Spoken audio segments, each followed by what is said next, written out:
안녕하세요. 결혼한 지 5년차 된 30대 후반의 주부입니다. 결혼 초반 종교 문제로 참 힘들었던 경험을 얘기해 보려고 합니다. 저희 시댁은 시어머님이 독실한 기독교 신자이시고 남편과 아버님은 어머님 따라 적당히 교회를 다니는 날라리 신도입니다. 그리고 저는 무교예요. 결혼 전에는 종교 문제가 이렇게나 저를 괴롭힐지 상상도 못했습니다. 상견례 자리에서부터 결혼식 문제로 약간의 기싸움이 있었습니다. 아시다시피 결혼식은 꼭 기독교식 예배로 했으면 하네요.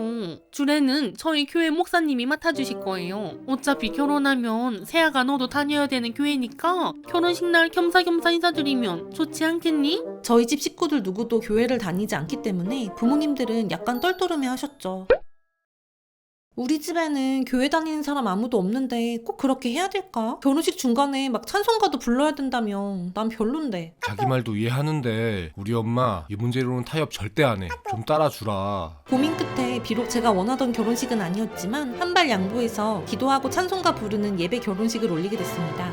그런데 결혼식이 끝난 직후부터 본격적으로 교회 다니라는 압박이 들어오기 시작했습니다. 예, 이번 주 일요일 10시에 교회 예배 있다. 늦지 않게 오너라. 어머님, 저 교회 다니는 건 힘들 것 같다고 말씀드렸는데. 목사님이 주례까지 봐주셨는데 인사는 드려야 될 거 아니니? 참말 말고 와! 저는 어머님 호통에 어쩔 수 없이 난생 처음으로 교회를 가보게 됐습니다. 목사님께 결혼식에 와주셔서 감사하다는 인사도 드렸고 예배도 참석했어요. 그렇게 지루하게 앉아서 두 번 다시 교회에 올 일은 없을 거라 생각하고 있었죠. 그런데 자, 오늘은 박복자 권사님의 며느리이신 김영희님이 하나님의 인도를 받아 우리 교회로 발걸음을 하셨습니다. 모두 박수! 저는 대형 스크린에 대문짝만하게 얼굴이 박제되는 바람에 공식적인 신자가 되어버리고 말았습니다.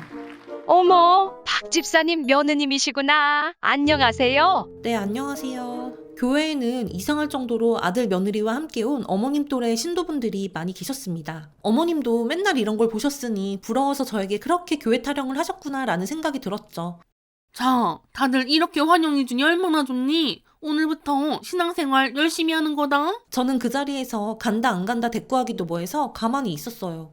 그렇게 간단히 예배만 보고 이제 집에 돌아가는 줄 알았는데 교회에서 다 같이 점심까지 먹자고 하시더라고요. 알고 보니 교회에서는 돌아가면서 당번을 정해 국수나 카레 같은 간단한 음식들을 만들어 점심으로 다 같이 먹었습니다. 그렇지만 당번이 아니더라도 한참 어른들이 일하시는데 가만히 있을 수가 없으니 결국 다 같이 일하는 분위기였어요. 교회 점심시간은 누구네 집 아들 손자 며느리가 제일 싹싹한지 서로 뽐내는 각축장 같았습니다. 그렇게 처음으로 교회 가서 예배 보고 점심 먹고 집에 돌아오니 하루가 거의 지나가 있었어요.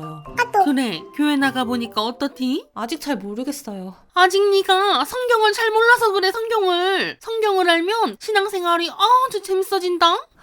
네. 그럼 예배 끝나고 성경 공부 모임이 있으니까 거기 들어가서 공부하면 되겠다. 어머님, 저 그런 것까지 할 시간 없어요. 성경을 공부해야 신앙생활이 될 거 아니니? 어머님은 제가 교회에 다니는 것이 너무 기쁘셨는지 틈만 나면 카톡과 전화로 제 신앙생활을 독려하셨습니다. 예수님은 그렇게 보리떡 5개와 물고기 2마리로 5,000명의 사람들을 배불리 먹이신 거야. 예수님은 그런 기적을 행하는 분이시다 이거야. 인간의 눈으로 보면 기적 같은 일도 하나님에게는 아무것도 아니다 이거야. 그런데 교회를 일주일에 하루만 나가면 되는 게 아니더라고요. 수요 예배, 금요 예배, 철야 예배 등등 5만 가지 예배가 있었습니다. 임신 준비로 휴직 중이라 집에만 있던 저는 어머님의 교회 동무로 안성맞춤이었죠. 이 핑계 저 핑계를 대며 빠져나가는 것도 한두 번. 어쩔 수 없이 저는 한 달에 2-3번씩은 주일 외에도 교회를 나갈 수밖에 없었습니다. 일주일에 딱 하루만 희생하면 만사가 평온할 거라 생각했던 건 저의 착각이었죠. 그러다 제가 일이 생겨서 2주 연속으로 교회에 빠지게 된 적이 있었습니다. 그런데 어머님이 세상 무너진 것처럼 호들갑을 떠시는 거였습니다. 예, 너가 이렇게 불성실하게 신앙생활하면 교인들이 나를 어떻게 생각하겠니? 어머님, 저 솔직히 교회 다니는 것도 어머님 때문에 억지로 다니는 건데요? 앞으로도 일 있으면 가끔씩 빠질 수도 있는 건데. 너가 나랑 교회를 나가기로 한 순간부터 네가 내 얼굴이 되는 건데 행동거지를 똑바로 해야 될 거 아니야? 저는 정말 화가 났어요. 왜냐면 남편이 일 있다고 교회에 빠지는 걸로는 별 말씀이 없으셨거든요. 그래서 남편에게 불만을 토로했어요. 당신이 어머님 좀 말려봐. 내가 언제까지 어머님 비위 맞추면서 교회 나가야 되냐고. 남편은 제사 없는 게 어디냐며 그 정도는 감수하라는 듯이 나몰라라 했고 교회 얘기를 꺼내는 것조차 굉장히 싫어했습니다. 어머님께 직접 교회에 안 다니겠다고 말씀드릴까도 했지만 한바탕 난리를 겪을 것이 두려워 말을 꺼내기가 겁이 났어요. 그래서 고민 끝에 평소 체면과 남의 시선을 누구보다 중요하게 생각하는 어머님을 교회에서 아주 곤란하게 만들기로 마음먹었습니다. 그렇게 이를 갈고 주일에 교회를 갔습니다. 헌금 시간이었어요. 찬송가가 시작되면 바구니를 돌려서 헌금을 해야 하는데요. 대부분 지폐를 봉투에 넣어서 헌금을 했습니다. 그런데 얘, 너 현금 준비 안 했니?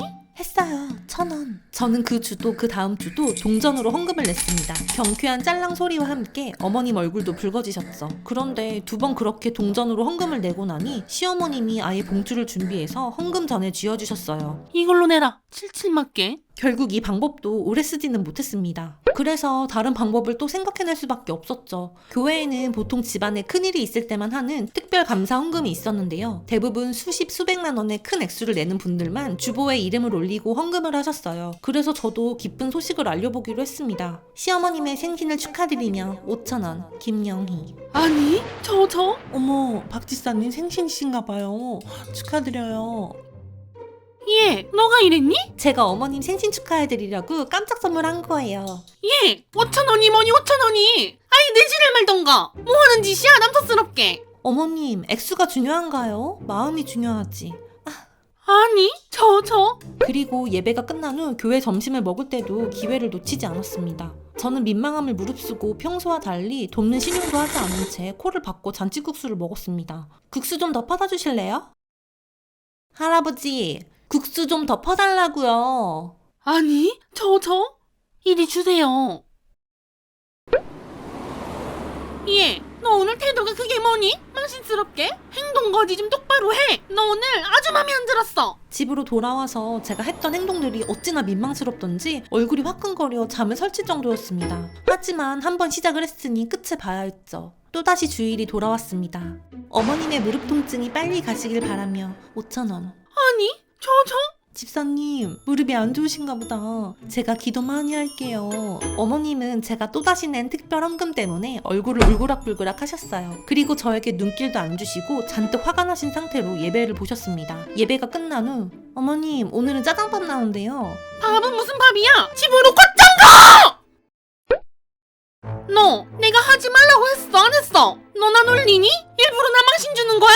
어머님, 전 그냥 어머님을 위해서 그런 건데요. 여물어! 이딴 식으로 할 거면 교회 다니지 뭐! 저는 그렇게 거의 1년 만에 시어머님의 교회 압박에서 벗어나게 됐습니다. 어머님은 말 많은 교회 안에서 두고두고 망신살이 뻗쳤다며 지금까지 저를 원망하고 계시죠. 대신 교회 가자는 말도 일체 꺼내지 않으십니다. 아들 며느리랑 사이좋게 교회 다니는 게 꿈인 어머님이 가끔씩 안쓰러워서 다시 교회를 같이 다녀드릴까 싶은 마음도 생기지만 괜히 긁어부스럼 만들 필요는 없겠죠?